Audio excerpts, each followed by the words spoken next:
Does a child's life come to a standstill when their father suddenly dies? This question also crossed my mind when the same thing happened to me. Almost 18 years later, I'm writing these words today so that you too can get the answer to this question in the best possible way. Almost 18 years ago, on 15 June 2007, my father died in a road accident. I never thought God would bring such a time upon our family. I want to mention here that I am male, the eldest in my family. Besides me, my family consists of my two younger brothers, a younger sister, and my mother.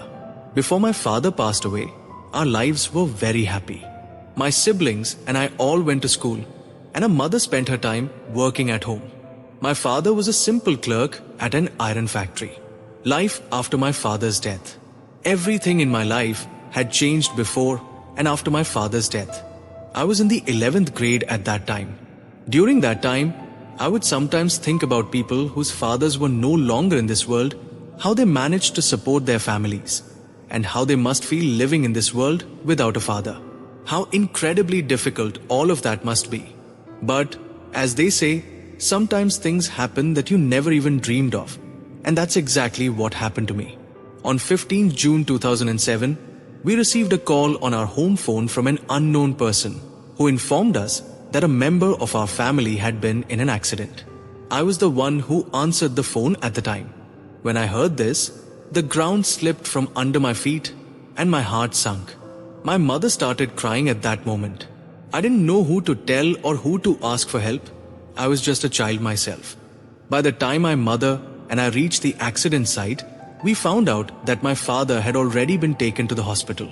After that, when we reached the hospital's emergency ward, the doctor who was present there called my mother inside alone. My mother came out crying, then I went inside myself and asked. And the doctors told me that her body had been placed in the morgue. It was as if everything had been destroyed. My mother and I cried uncontrollably. Then we called some relatives to inform them, and we came home. Gradually, our house became very crowded with family members due to my father's death in the accident. I still remember how much we siblings were crying while remembering our father.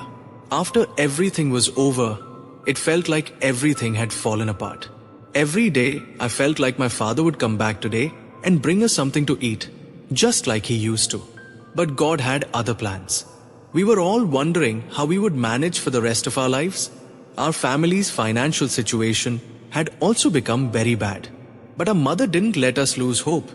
And my two older brothers started doing odd jobs alongside their studies. In this way, we continued to do odd jobs, which ensured that we had food on the table at home and also allowed all of our siblings to get an education. I still remember when I worked in a glass polishing factory. My salary was only 1500 rupees, and during that time, I cut my hand on a piece of glass, and the scar is still on my hand today. If we had given up at that time, we wouldn't be able to live such a happy life again today.